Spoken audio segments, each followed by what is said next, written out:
Okay, this is all about cartoons and background design. So, we're going to talk about how cartoons are made this week, and then we are going to create our own background design for a specific story pitch that you guys will get. So, at first, you got to think about what kinds of things do you already know about how cartoons are made? And then what else do you want to know? So you might know a little bit about how this is done. You might not know anything, and that's okay. What's important is that we ask ourselves those questions before we get started. We're going to talk about how cartoons are made, and then we are going to be creating a background for a story. And eventually, in a couple of weeks after that, we're going to be creating a character design as well. So cartoons are made in something called the pipeline. That's just a term that describes the process from start to finish of how a cartoon is made. The first part of that process is the pitch or the pilot. Basically, somebody decides that they have an idea for a cartoon, and then they have to decide what is the story, who are the characters, what's the feel of the show, is it goofy, is it serious? And then when that gets approved, they start actually making the cartoon itself. So this starts with a lot of writing. So writers will decide the ideas for episodes, what storylines are going to happen.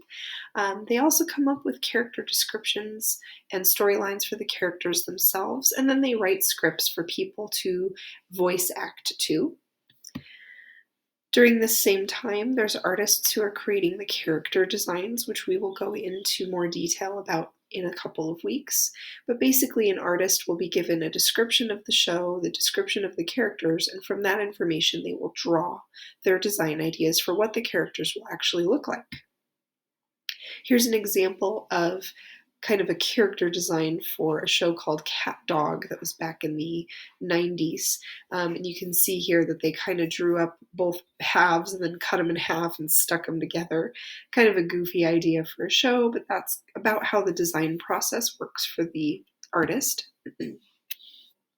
And of course, with character design, they also have to decide how that character looks from several different angles, as well as what do they look like when they have different emotions, or even if they're cold or angry or happy. So lots of different things that go into character design. And then, of course, there's lots of characters in each show, so they'll go through and actually design the characters for everybody. And they usually look about the same, or at least that they look like they're from the same universe. The next step is storyboarding. This is just when they put ideas visually together. So it's kind of like a comic strip. They'll go through and make a storyboard, and that just kind of shows the flow of the show, the cuts of the scenes, things like that. Now, what we're going to focus on this week and next week is going to be creating a background. So background artists are very important in cartoon design because they create the scenes, and it's pretty important because whatever's happening in the background will affect what's happening in the story. So they start a lot of times with black and white and then add full color to their drawings. So here's an example of a black and white start, and then another artist, or maybe the same artist, will go through and actually color all that stuff in. And they're really highly detailed a lot of times. There's a lot going on in backgrounds. Some shows they're a little simpler, some shows they're a little more complicated, but backgrounds are really important because they set the scene. Is it raining outside? What's the weather? What time of day it is? Things like that. So for our assignment, and this is going to be a 2-week assignment, we are going to create a background for a Red Riding Hood cartoon show, and I'll show you what that prompt is in just a moment. But I want you to think about where you'd like your background to be set. There's 3 options: the forest, the city, or the park. Think about what the colors you're going to use are, and then in class we're going to do a demonstration of the sky that everybody's going to do together, and then the next week you're going to go create the rest of your project. So this is the story pitch for the Little Red Riding Show. So Red grew up in bright and bushy-tailed forest just outside of Metro City. Her childhood was sunny, with frequent walks along the clear streams and under the green trees. After an incident at her grandmother's house and a very strange wolf, her family has decided to move into the city to start a new life. Metro City is very different from the forest, however. Sunshine is surprisingly difficult to find with all the tall buildings, and the trees are few and far between. The various animals that live in Metro City are a combination of city and forest dwellers, and Red quickly makes friends with many of the new animals from that walks of life. Red discovers a patch of city that can become a small park, so she and her newfound friends start work on creating their own little reminder of the forest home they once knew. And it becomes the scene of all of their big adventures together.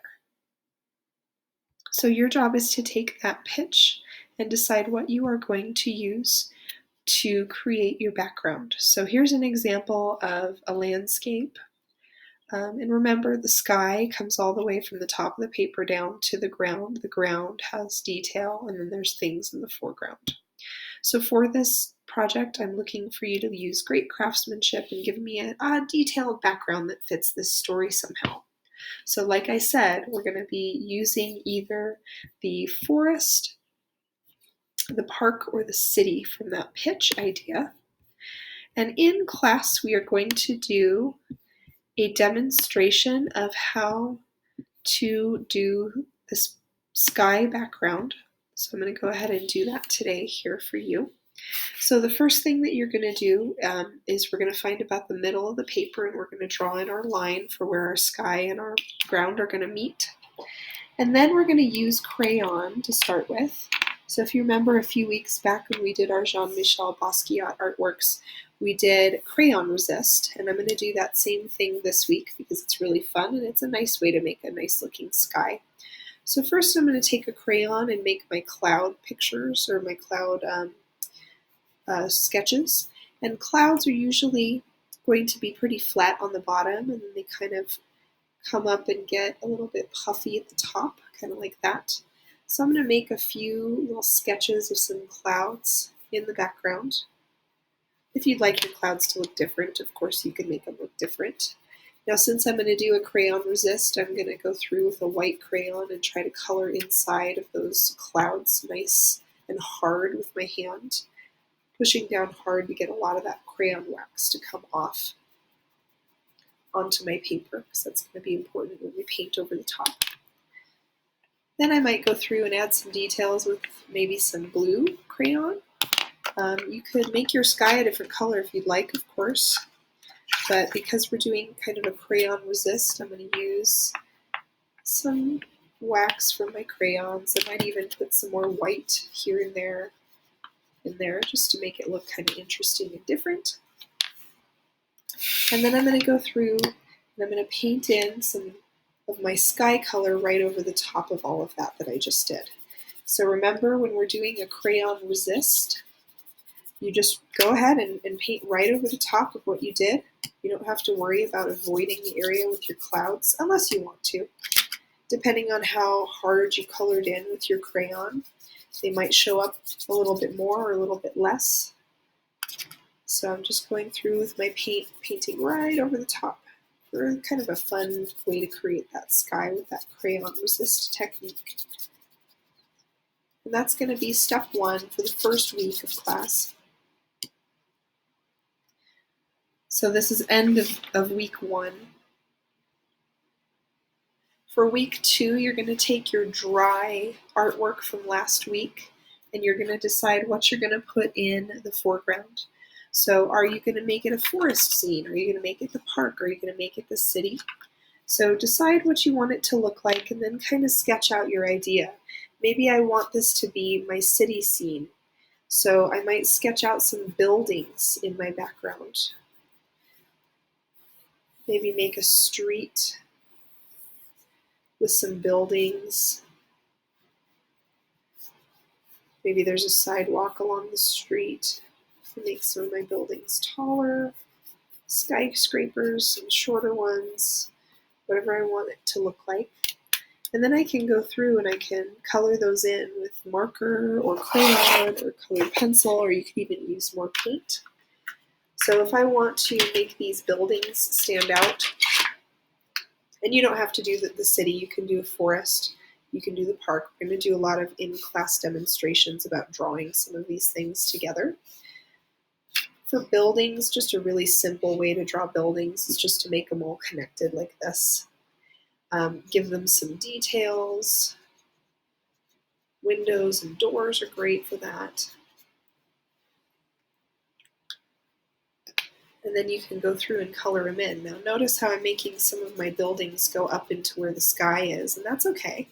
You can color over the top to make them look like they belong. Or you can just make all of your buildings down here where your line is. That's fine too. So go through and add in all of that detail. You could even decide that you wanted to make your street. I could do another crayon resist for my street. I could use my yellow to make those lines that separate the street sides, and then I could take my watercolors and I could paint over the top like that to create my street, my road. And with that crayon resist, I can just paint right over the top, and that way I have those little markers in the center of my road. It's a lot easier to paint that way. It's a nice technique for when you want to give a lot of detail in there. So some details like that are great. You're going to fully color in this whole thing with details for the part of the scene that you're going to use. And then, like I said, we're going to do demonstrations about drawing other things as well. So things like trees. Trees are pretty easy to draw. You can just start, we practiced this last week, but you can start with a couple of curved lines like that for the trunk, and then you can just do kind of the puffy top of the tree. You can do more realistic trees that have branches that kind of come up first, and then some little details of leaves in the background there. Things like bushes are going to be really great. Things like flowers are going to be really great for the park or the forest. So just depending on what you want to do for those is fine. So that's going to be the second part. So week 1 is just doing the sky. Week 2 is going to be adding in your details.